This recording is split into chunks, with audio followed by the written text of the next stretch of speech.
Good afternoon. I'm Michael Parks. I'm the director of the School of Journalism here at Annenberg. As you know, we have two schools. We have a School of Journalism, and then we have the School of Communication. We like to say in journalism, they study what we do. Sorry, I couldn't resist. Well, we're in the season, aren't we? How many have watched all 4 debates? Oh my God. Oh, that's a new form of sadism, maybe. Or is it masochism? I'm going to get out of the way in just a second here. I'm just waiting for the last people coming in to sit down. So, welcome. Welcome to Annenberg. Welcome to what I think will be a very interesting panel talking about the elections, the role of the news media in them. You have a cast of characters here. I'm just going to introduce the first one, Judy Muller. Judy Muller joined our school last year. You probably know her better as a correspondent for ABC News on the Peter Jennings program and on my favorite, Nightline. How many Nightline addicts are there? Oh, great. 3? Hey, count me. Nightline is one of the great programs on television. It kind of redeems the rest of it, in my view. But Judy is a correspondent for ABC News, works mostly for Nightline and for the Peter Jennings program. She, before that, was a correspondent for CBS and has a very distinguished career as a broadcast journalist. We're delighted to have her on our faculty. Come on in, we got room. We're delighted to have her on our faculty and to have her here today to lead this discussion. And I think I get out of the way. Thank you very much, Michael. It's a pleasure to be here and to see all of you here. This is a great crowd, and I'm happy to hear so many of you have watched the debates. That gives us a ground level of information on which to talk. I'm not as happy that so few of you watch Nightline, but maybe that'll change. You can read about the panelists in the program. We decided to get to the discussion rather than take time with a lot of lengthy introductions. I planned it that way so that only I would be introduced. No, I'm kidding. But this is a great group, especially on this topic, and I really would like to get right to it. I should let you know that this is being videotaped and it will be on the internet. And so when we get to the second half hour, and I ask for audience participation and Q&A, please wait till the microphone is in your hand because we need to pick up the audio. So if you'll just wait a minute until the person can get the microphone to you, then we'll be sure to have your question on record as well as our answers. Okay. I'd like to start by just mentioning the obvious, that we're heading into the final days of one of the most intense presidential competitions we've seen, well, perhaps since the last one. And to that, a lot of people are talking about, at least I've heard a lot of people talking about how divisive, however you want to pronounce that, this race has been, how personal the attacks, and really on the attack all the time. And yet, I covered Bush the Elder, his campaign in '88 for CBS News against Michael Dukakis, and I remember that being, we all said, oh, have you ever heard it this personal? Have you ever heard it this vicious? And we have quite an esteemed panel here, people who have covered or worked for candidates, and I would like to get their opinion about, you know, in perspective, just how divisive and personal has this been? Herb Klein, who was once Richard Nixon's press secretary and has been many other things in addition. And a Trojan. Yes, most important.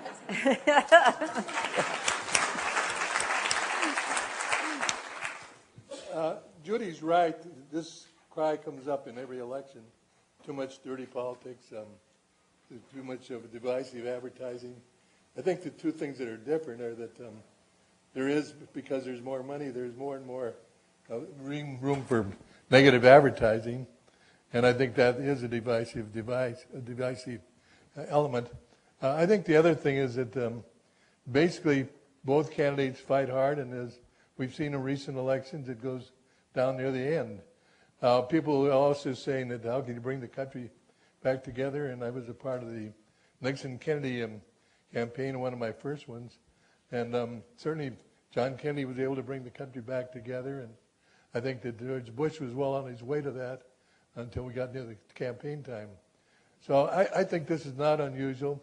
I think the only other unusual factor is that those who are really diehard seem to be more hateful this time than before. Cinny? I want to say something good, first of all, about this election cycle, and particularly the last couple of weeks. I think we've seen some of the best presidential debates and a vice presidential debate that the country's ever seen. I think to the degree that we've been so frustrated with the hijacking of the political process by consultants, and in some cases the media of which we work, I think that given the formats that we've seen, the questions have been pretty substantive, the content has been good, the exchange between the two candidates has been riveting, and I think that they've been also revealing and given us all reasons that there are distinct differences between the two. They've also become fairly lively at certain points where there's been some nasty overtones coming out of both sides, and in the context of the debate category, I think it's been pretty spectacular. As my colleague just said next to me, there's no question that the infusion of money more and more into politics has created an enormous, enormous shift in at least the delivery of information from the campaigns. It's allowed them to buy up hundreds of hours of television across this nation and put whatever they happen to feel like in that amount of time that they purchased. But also the other factor, particularly from where I stand, because I have been a correspondent on television and radio for probably nearly 25 years, that we have more and more media in this country. And we have 24-hour media in this country. And in 1988, when Judy and I were both on that campaign, Fox News didn't exist. And MSNBC didn't exist. And CNBC didn't exist. And so what you do is you have how many channels on our television, how many more media outlets. The other very distinct difference you have from a 1988 or from campaigns in the past is you also have what some have described as, and I think quite accurately, you have partisan media. You have media that now, either on television, on the radio in some cases, the newspapers certainly, it can be argued, are taking very distinct sides. You don't mean NPR. I don't want to say that, Marty. Or Air America, of course. But I mean, I think that I would say Air America. I think that there are very distinct differences in that respect as well as the years have gone by. So there's a lot of ingredients in this combustible mix that's being foisted upon all of us that are not of our selection, but just happen to be the way the landscape has shifted. And I would say to you that all of it at the root is money, I think. Marty Kaplan? Large agreement with everything that's been said so far, so I'll be a contrarian also. I think there is a way in which this campaign, as previous campaigns, but more so this one, unites us as a people. And that's the way in which we are being assumed to be unbelievably stupid by the campaigns. I mean, we have, on the one hand, President Bush, who really wants Dan Schnur. Dan Schnur Please is join just us. joining us now. I heard Marty talking. I had to come correct whatever he was saying. We have, on the one hand, President Bush, who is trying to make us believe that truly John Kerry will not defend the country, will give the UN a veto. He wants us to believe that. On the other hand, we have John Kerry wanting us to believe that he has always had one single position on Iraq. And so from both sides come these approaches, which if you're a really passionate partisan, you can nod and say, yeah, that's right, get him, get the other guy. But all you have to do is step back and say, wait a minute. And this has happened before. You know, Michael Dukakis, because he had a problem with an amendment about the Pledge of Allegiance, was therefore a traitor to the country. what now is known as the Ann Coulter position. These kinds of things which we're expected to believe truly insults us. There may be 1% of the country who buys everything that one side or the other says to them. But I don't think so. I think we are all, Republican or Democrat, united in the way in which our intelligence is being insulted by the spinning that's going on in the campaign. Dan, the question was... Speaking of spinning... Dan, the question that you missed, of course, Ann Coulter, divisive or not? No, I'm kidding. I just thought I'd... Well, thanks for having me. Yeah. The question was about whether this election seems more divisive, personal than others. This election is certainly more divisive than previous campaigns. My first campaign out of college was Bush Senior, or as we now call him, Bush Classic, running against Michael Dukakis in 1988, and that was supposed to be the depths to which divisiveness could sink, and obviously we've proven that wrong. As Marty seemed to be doing, some of the blame certainly belongs on the candidates and the campaigns, and we'll have ample time to talk about that. But part of it is the nature of the way news media has evolved over the years as well. And if any of the other panelists have talked about this already... No, press bashing is good. Depends on who you're talking to. Well, I would say this, and I think Mr. Klein would agree with me, is that the mainstream press, as I think most of you know, occupies a much smaller percentage of the public attention than it did a generation or even an election ago.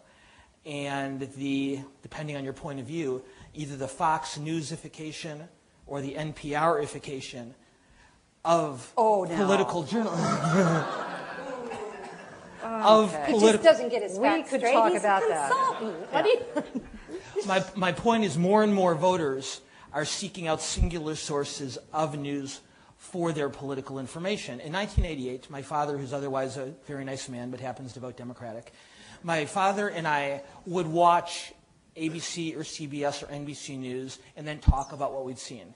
And we might disagree with each other, but at least we were drawing from the same pool of information. If I watch one network or one cable network and he watches another, if I go to one internet site and he goes to another, if I participate in one blog and he goes to another, not only are we coming at this election from different ideological groundings, but we are sharing no information. We're even listening to different facts. So even the potential for common ground that might have once existed when we were both watching Brokaw, or Jennings, or rather, no longer exists.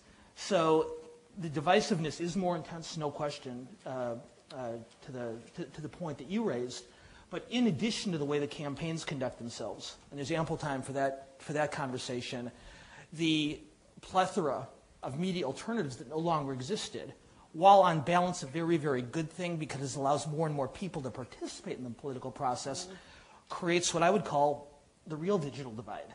Well, I think it also may be a reason why there's so much interest in these debates. I mean, debates have never had this kind of audience before. The numbers are unbelievable. And because so many of you have watched the debates, this helps. I've been sort of stunned by how important body language over actual verbal response to issues has become. Of course, it started with Nixon and Kennedy. That was sweat. Now we had Al Gore's sigh. More than sweat. More than sweat, the shadow, the sweat and the shadow.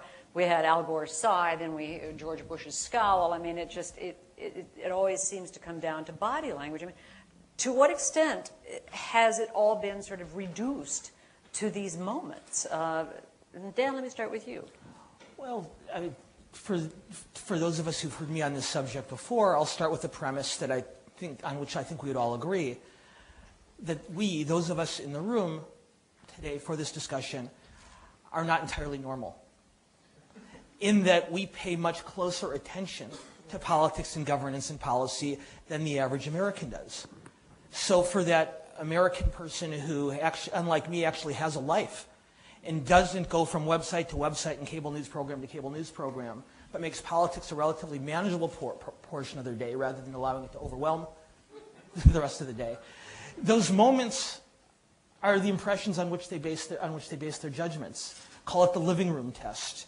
And for someone who's not willing to delve deep into the details of whether John Kerry or George Bush's position on Medicare is closer to what they would like for themselves when the appropriate time arrives, the idea that one man or the other of these two is going to spend the next 4 years in the living room can be determinative. That's not new. You talked about Nixon and Kennedy. There's certainly plenty of other examples of that over the last 40 years. But there's no question that whether it was George Bush's nonverbal reactions in the first debate or John Kerry's efforts to connect with a studio audience at the second debate, that the personal aspects of a candidate's character not only are important to the voters, but probably should be. Well, let's ask someone who was there firsthand for the start of all of this. Herb, what do you think of this body language over the verbal issues and the... Well, if you turn back to 1960, I helped negotiate the Nixon-Kennedy debates, and we really didn't know what we were getting into. I think we had the opposite of what they've done now. We had domestic first and international last. We should have reversed it, and we probably would have won. Whatever happened there, what we did learn was that appearance made a big difference. Nixon didn't look good in the first debate because he didn't want to put makeup on. He thought that was sissy. And Humphrey had been beat by that by Kennedy. Later he learned that he should. And what the polls showed was clearly that those who listened on television thought Kennedy won. Those who listened on radio thought that Nixon won. Now, when you go forth over the debates, basically people don't remember many things that are said. They remember a couple of quick lines, and I don't think there are any particular lines that come out of these particular 4 debates. But you go again with the Reagan thing, which had an impact that people remember. And so you had that kind of an element all the way into it. I think the other thing that has changed in this whole thing is the role of newspapers. There was some mention made of it. I don't think the newspapers have been that biased, which is different than they have before. You can go back to the Eisenhower campaign, and I remember that they took a poll of the reporters on his train, and there were only 6 for Eisenhower, and the rest were for Stevenson. Roosevelt used to say that you'd rather have the reporters than the publishers because the reporters wrote on the front page. All the way through, the newspapers in that age had a lot of impact with their endorsements. People now have this vast knowledge of all the different aspects of whatever they want to learn about the campaign. They can by their own choice because of the variety of television available, and newspapers are playing this big also. But I think that newspaper impact is much different. It's still the same that reporters, if they get enthused about one candidate or another, can write their stories either with more enthusiasm or less. And that was true in Nixon Kennedy. It was not true in some of the other elections. I don't see it particularly in this election. But on the other side, the editorial endorsements mean much less. I've just completed a study for the American Enterprise Institute, and most of the nation's publishers feel that they have less impact in their endorsements, but they feel the endorsements are very, very important yet because they show the philosophy of the newspaper itself. I think that's a very good point. I'm also wondering if when we look at and read body language in people, and we're a television nation and we've become accustomed to sort of getting a gut feeling from people, if it isn't all, it's not all bad, is it? Cinny? No, I mean, Can I just say one other thing? Sure. Excuse me. This part really started in 1959 when Nixon decided he didn't want to just talk to rallies. And so we arranged for him to sit on the edge of a desk and address the state of New York on behalf of Nelson Rockefeller for governor and I can't remember the name of the candidate for senator. It had such impact that Rockefeller, who the night before didn't want to talk to Nixon, drove down from wherever he was to be there for breakfast the next morning. So informality came in at that time. I'm trying to the imagine rally an audience, informal Nixon. You see him on the edge of a desk, he is. Huh. People, that's my new Nixon. But it was repeated often. At any rate, informality has become more a part. You can see where they stroll around stage in this fashion or another. But I think that body language is a factor. Just whether you like a show or not is the same thing. Cinny? I just, certainly want to punctuate what everybody else has been saying, but I mean, let's face it, we live in an era of images. Everything is quick. The 9/11, the thing that remains beside the hurt and the wounding we all feel from that day is that image. And so, yeah, absolutely, there are just moments, as they're called, I think, by campaigns in this whole process that people remember, snapshots that you take away. George Herbert Walker Bush looking at his watch was a very, very critical moment, and I think was decisive in some ways. What else do you remember from that debate? Nothing. No, exactly, and that speaks to, I think, what Dan's And yet it already never said. bothered me. I was always sort of stunned that that meant so much to people. I mean, so he's looking at his watch. I'd say this. But- I'd say this about the moments, just very quickly, is they tend to matter when they reinforce an already existing impression. Okay, People were already believing, perhaps, that the incumbent president was out of touch with the travails of ordinary Americans. Looking at the watch, The reinforced supermarket it. scanner came People very- thought that Al Gore was someone who could, on occasion, be somewhat condescending in the way he talked to a room full of backwards third graders, and the way he conducted himself nonverbally in that debate reinforced it. A moment has to reinforce something that people already perceive of the candidate, I think, for it to have the kind of impact that you're talking about. Marty? What I find interesting about the press coverage of the debates is how it goads us all into being theater critics. I mean, it's one thing to acknowledge that, yes, we are auditioning a host for the next 4 years. Which is what's On the other hand, we have other parts of our brain than that, and it might be nice to use it. What I found most telling after the last debate was how the term that caught like wildfire around the cable networks and then in print was that the third debate had been a wonk fest. Do you know that term? Do you know wonk is a person who is deeply into issues, details, policy, substance, studies too hard. Can't have that. And that was a really disappointing thing. Thank goodness at the end there was this exchange about their wives, and maybe the thing about Mary Cheney was hot, and we got to see some real flashes of something. But please don't bother us with the 4 points of this plan or the 6 points of that plan. We're all so bored with it, which I think suggests a terrible condescension toward the American people and a lack of understanding of the way in which Americans have perceived the candidates up until that point, which is in 8-second sound bites. And yet today, the spin, post-debate spin, and it's all the news is about and all the cable shows, is the Mary Cheney remark Yeah, but that this upset is the Cheney family, and Kerry is now defending it. And But wait. This is a tactic, and that's Well, what I know, started but- to. No, but what I started to say before was that you were speaking about images, and I wanted to take it a step further because television is such an integral part of our decision-making process in this nation.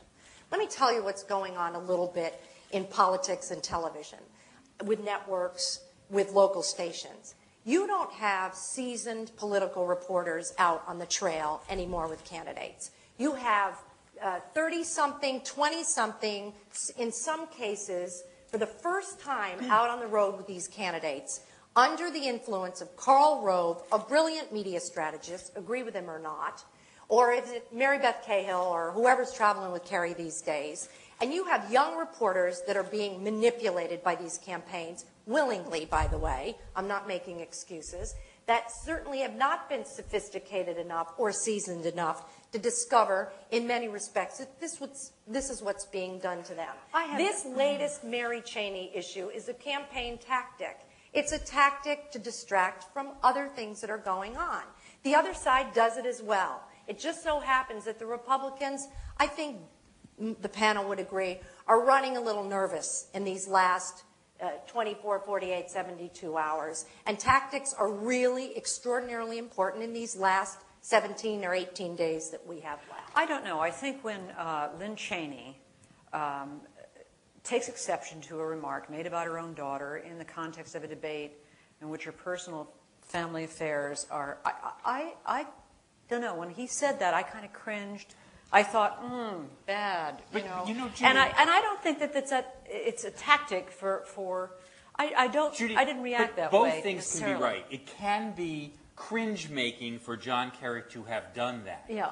But Mary Cheney is, in fact, an official of the Bush-Cheney campaign. That's right. Her The public director. job The director. Her public job is gay outreach for the Coors Company. She has appeared with her partner in public for them.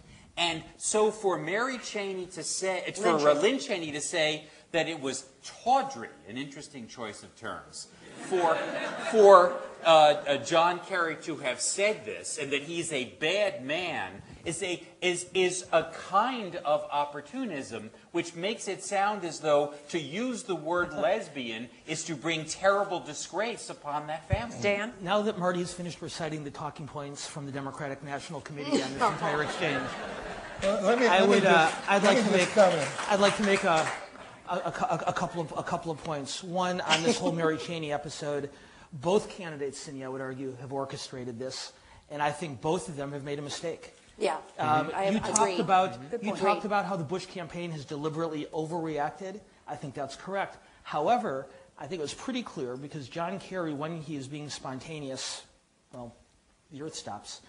No, When John right. Kerry, He's right about it was pretty clear because not only did John Kerry make the point about Mary Cheney, but John Edwards had, and I'd actually add, I think Edwards made it much more effectively But in the he vice made it presidential debate. to Dick Cheney. He also did something else too. John Edwards complimented Dick Cheney and then he stopped. John Kerry complimented Dick Cheney and then went on to make a political and a policy point, which is why I think it struck people like you, Judy, as a little bit less seemly. Now, both campaigns, here's what's going on here. Both campaigns see an opportunity to make political hay on an issue that they think can help them with their base. It's gotten to the point 2 weeks before the election that no one really knows how close the election is because no one knows who's turning out to vote. And what the campaigns have all but stopped doing is reaching out to the political center and doing everything they can to motivate, to excite their most loyal partisans to go to the polls. What John Kerry and John Edwards are doing is telling their most loyal supporters, we're going to bring up Mary Cheney just to remind you that George Bush hates gay people. And what an issue for women, by the way. Precisely. Do women hate cruelty to the gay community? Female voters do not like that issue at all. So it's a good tactic on their And then the Bush-Cheney campaign, for their part, said, aha, we can use this to motivate our base. Yeah. If John Kerry is going to tell his base that George Bush hates gay people, we're going to tell our base that John Kerry loves gay people. And so both have attempted to use this issue way beyond its original import in order to boost turnout on respect to their most, on behalf of their respective loyal supporters. And meanwhile, if I can bring some grim news from this, I'm walking out the door of my office today, and the executive producer is coming into my office saying, are we on top of this story about the new insurgents, our United States troops, now refusing to take part in a supply convoy in Iraq where explosive devices have killed dozens of soldiers? In other words, our troops are now scared to go out on patrol. That situation in Iraq worsens by the day, and we're talking about, in our presidential campaign, Lynn Cheney's daughter. I find that offensive as a voter. And by the way, excuse me, one more thing. That's what NPR's newsroom is talking about today. How to get this story on the air, and not whether Bush feels this way or Kerry feels this way, but how our guys and gals feel. The way we know, when you say we're talking about, that's slightly a misstatement. It's the press that's talking about it. Some members. We are talking about what we're talking about, and there's a huge disconnect between what we see reported and what is part of our lives. When they complained about the Wong Fest, it's as though to say to us, people who care about issues like education or healthcare and want to talk about that stuff, really, we're such sad sacks. We ought to be talking about this important culture war stuff. But Marty, you just did something that I find offensive, which is the press are talking about, the media are talking about.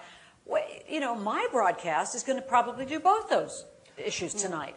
Nightline has been consistently on the war more than any other broadcast. I mean, I don't find this, you know, it's like saying all white people say. Judy, the all honor media roll. say. What is the topic most discussed? Iraq.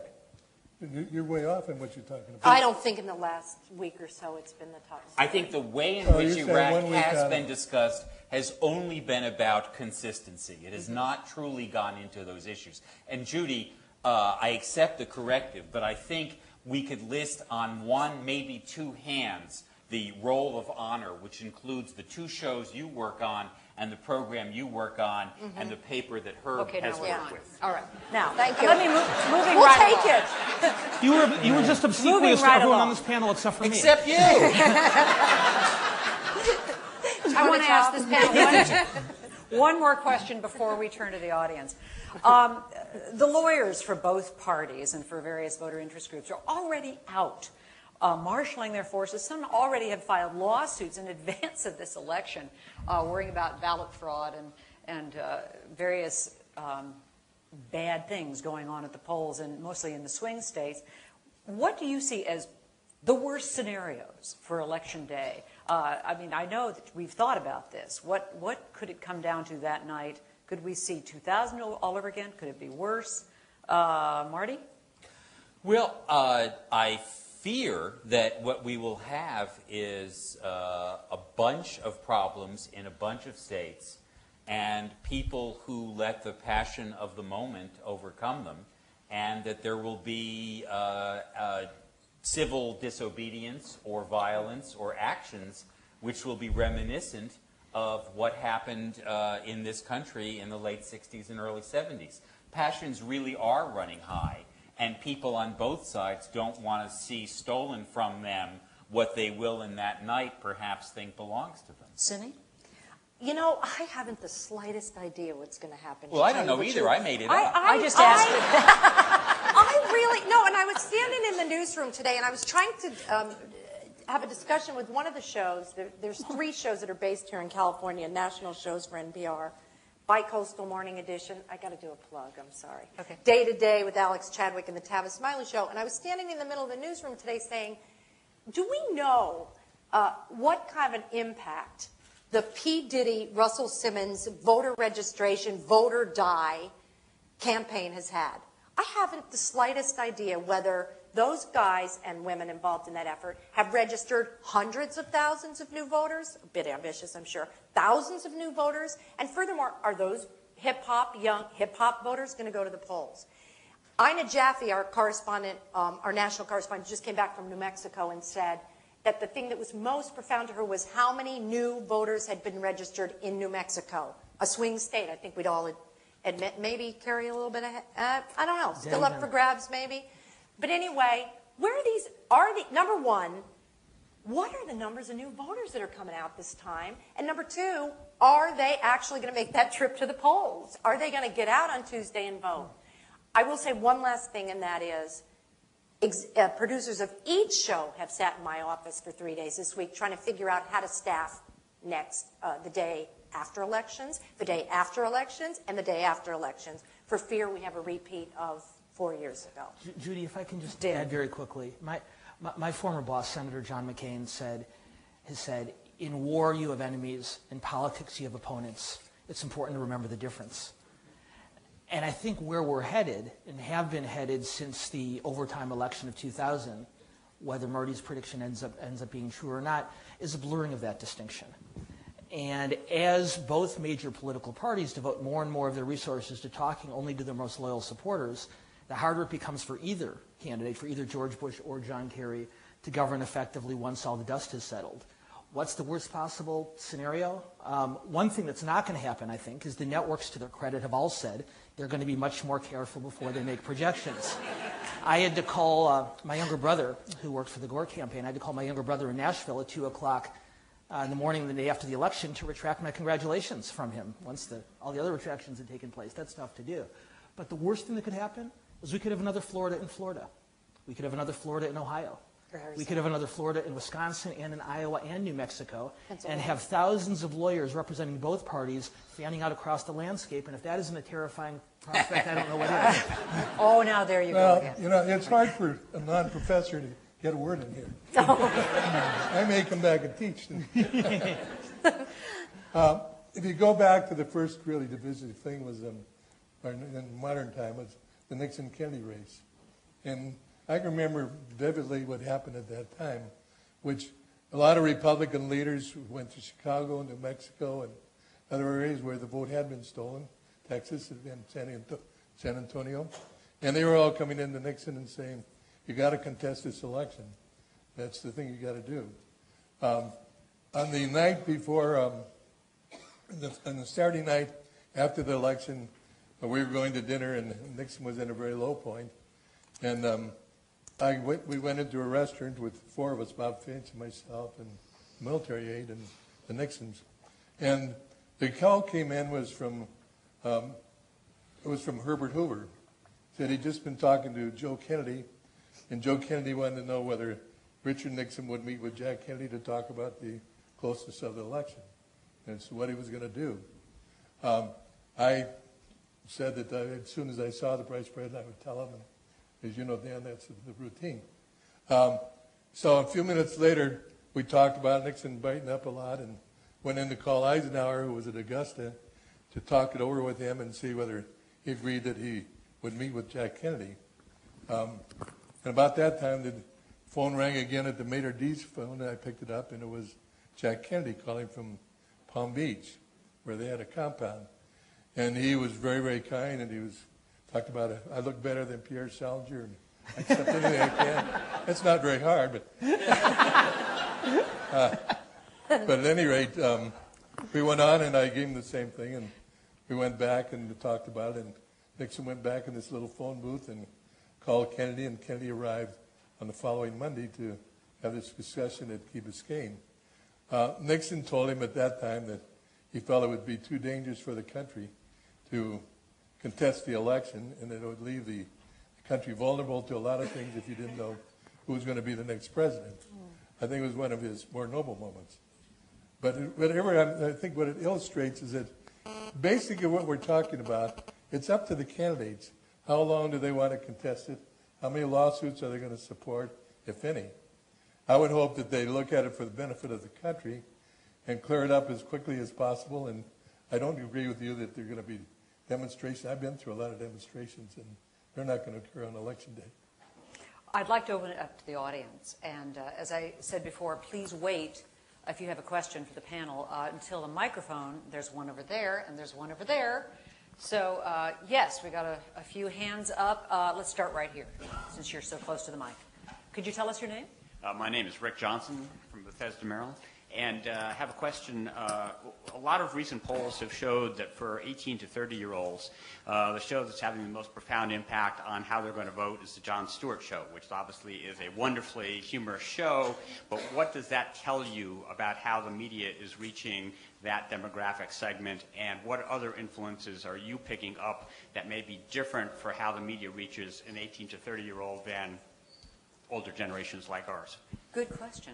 None of the media knows how to reach that age group. Oh, none of the media knows other than I Jon mean, Stewart.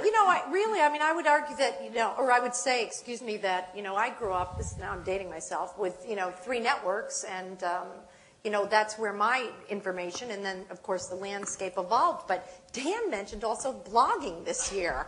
I mean, that has become a fundamental part of discussion on the Internet this year about this election, is blogging. I mean, who would have ever thought it would change so much?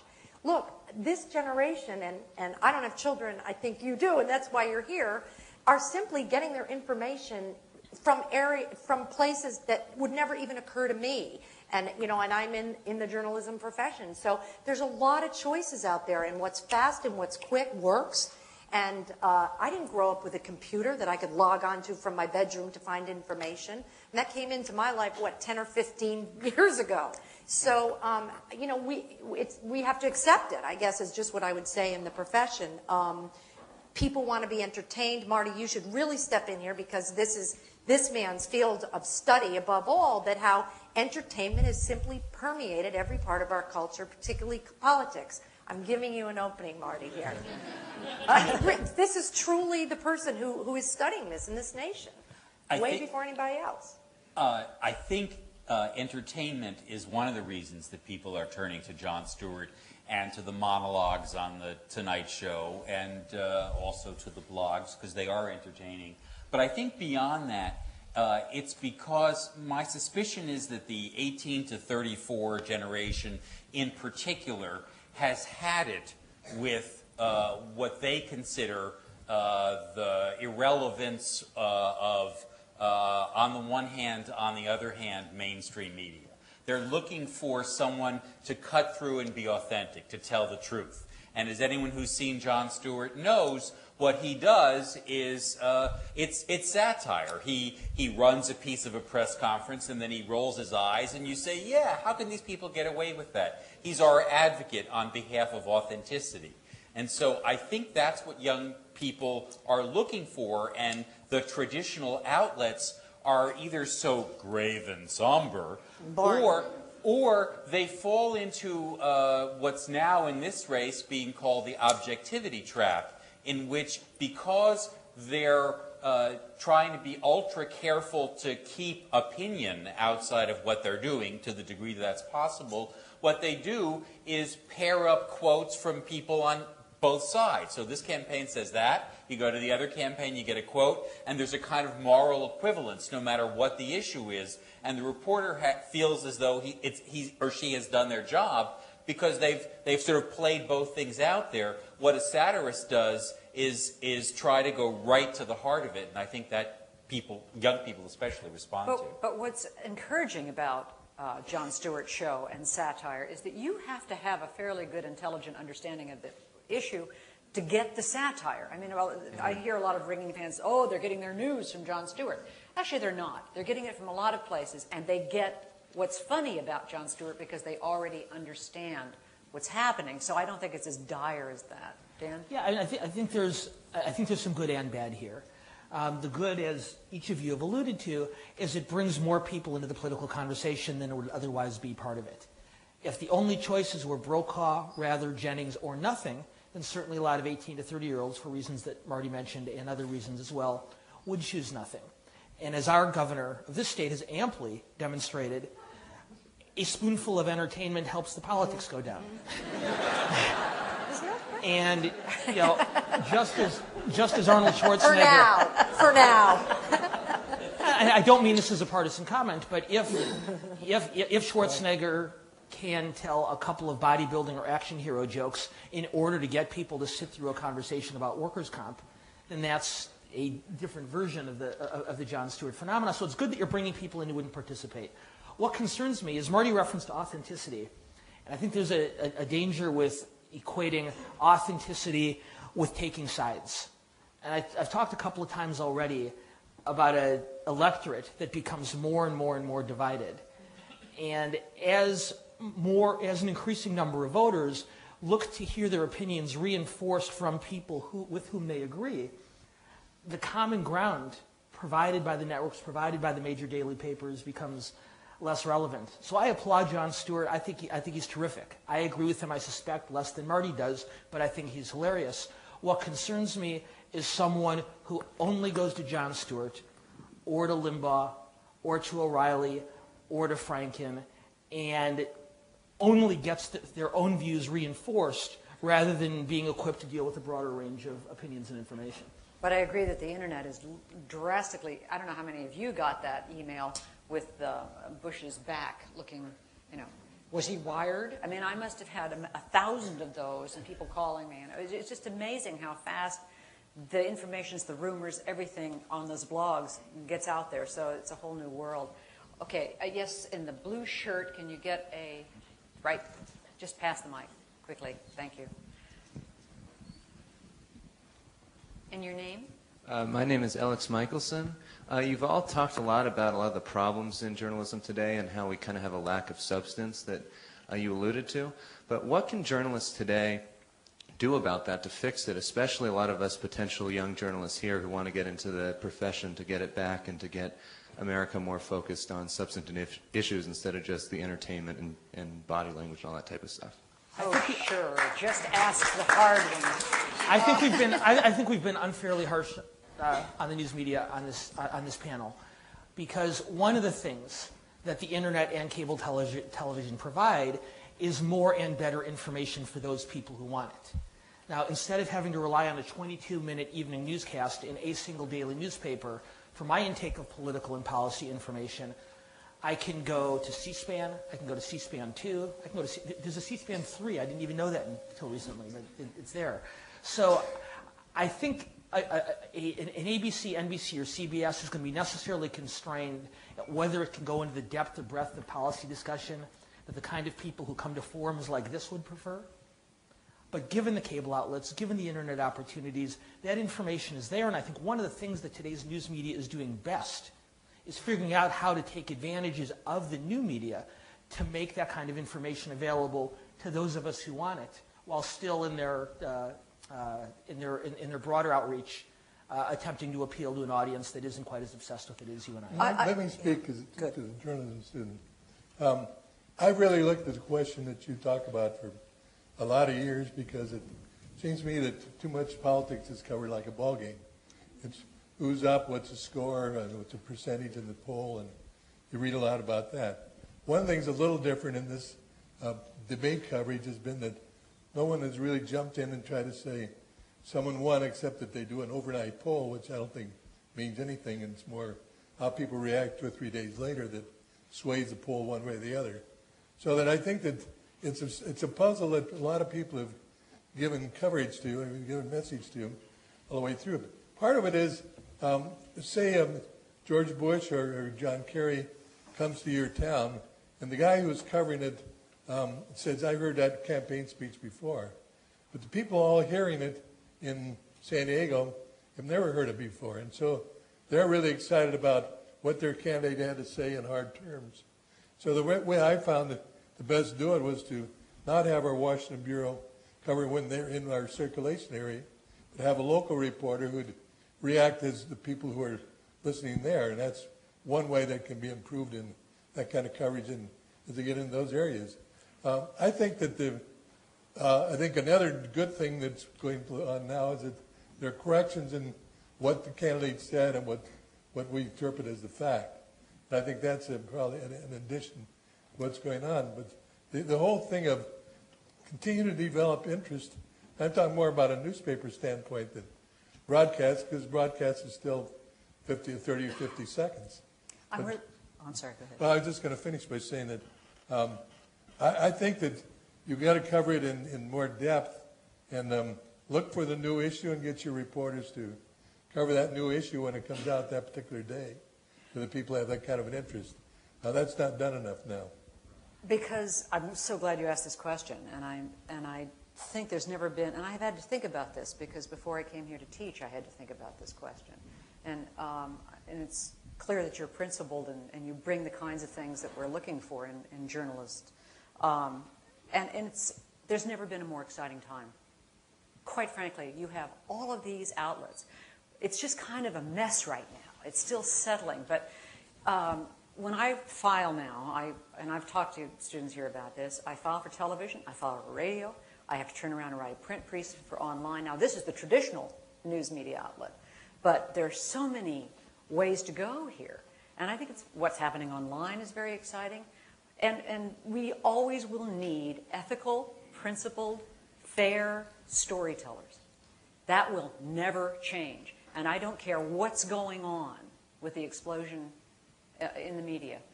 That will never change. And that's what's so exciting. You will have all of these different places to practice it. And that might sound very Pollyanna, but I really have to believe that or I couldn't continue doing what I do. So, Marty? One thing you're fortunate to have is an amazing array of teachers here. Dan and Cinny and Judy, and if only Herb would teach here, we'd call it a home run, to stand for things, to say the purpose of your education is not just to get a job, but it's rather to accomplish something once you're in that job. But my fear is that the best journalists and people with the best intentions are still overmatched by a fundamental corruption in the media campaign finance political campaign system. I mean, John McCain has crusaded endlessly for reform in this area. I don't want to step on applause. Let her rip.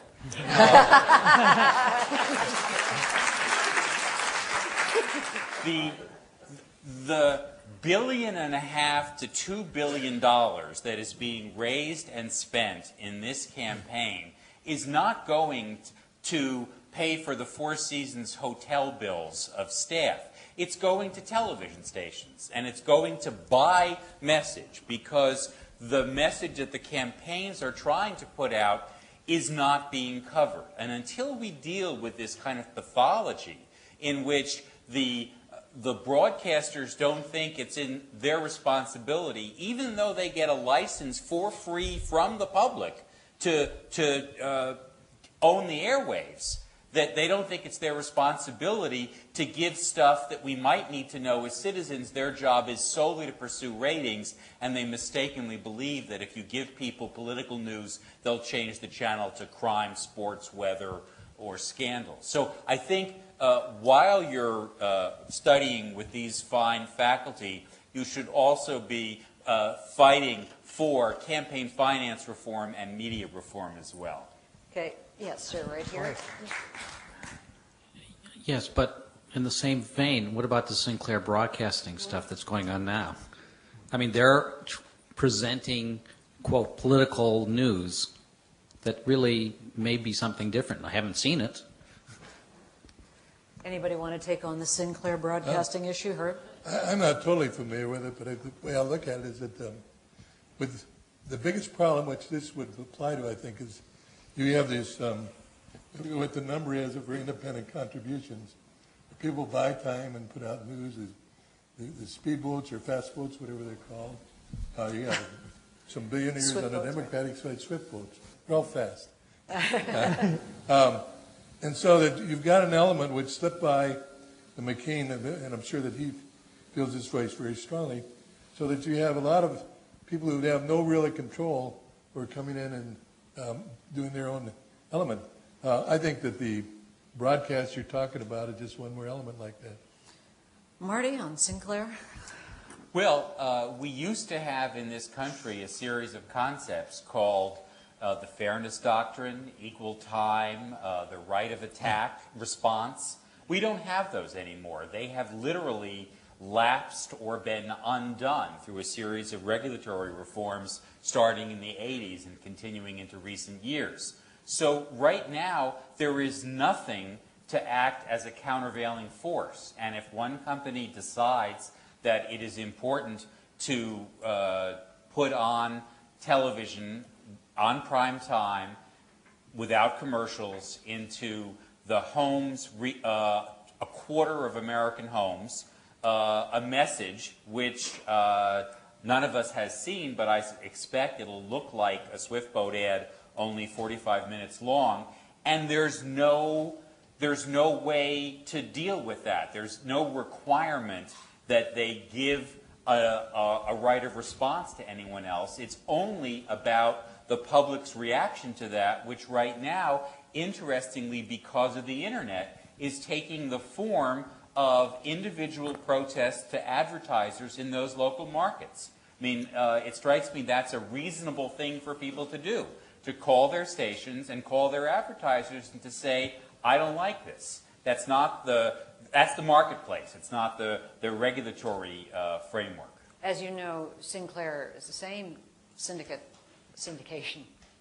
Yes, your syndicate, show.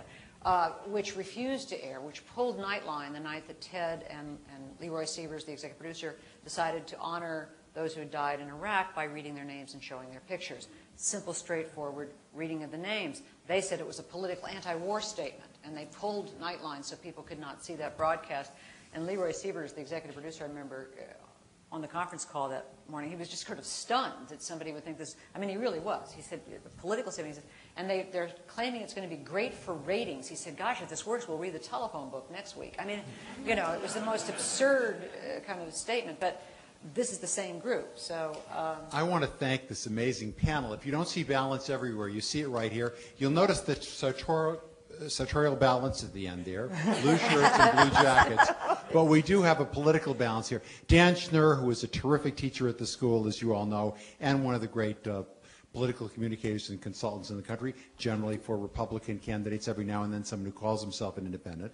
Marty Kaplan, who has had such a magnificent background in so many different fields, but including having been chief speechwriter, as you probably heard at one time, for Walter Mondale, and doing so many other wonderful things. Cinny Kennard, who is a great member of our faculty who we've let be on leave only so that she can open the National Public Radio West Coast Bureau, which she does such a great job. And can I just ask, how many people here are National Public Radio listeners?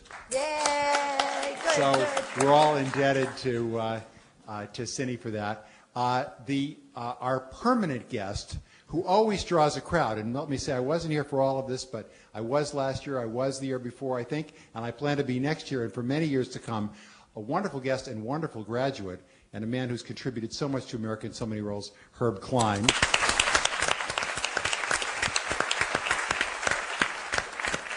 And of course, our moderator, who is a great television journalist. You watch her, of course, on Nightline. You know that she does extremely important work, but her most important work is here in the classroom. And so we're really proud to have Judy Muller as a part of our faculty. Now, we have all kinds of great discussions here. We're known for our discussions. We're known for our great faculty, but we're primarily known for our food. So right now, we want to invite you all to join us upstairs for a reception, to get to talk to the panel, to talk to each other, and to really enjoy this wonderful weekend. Thank you all for coming. Terrific.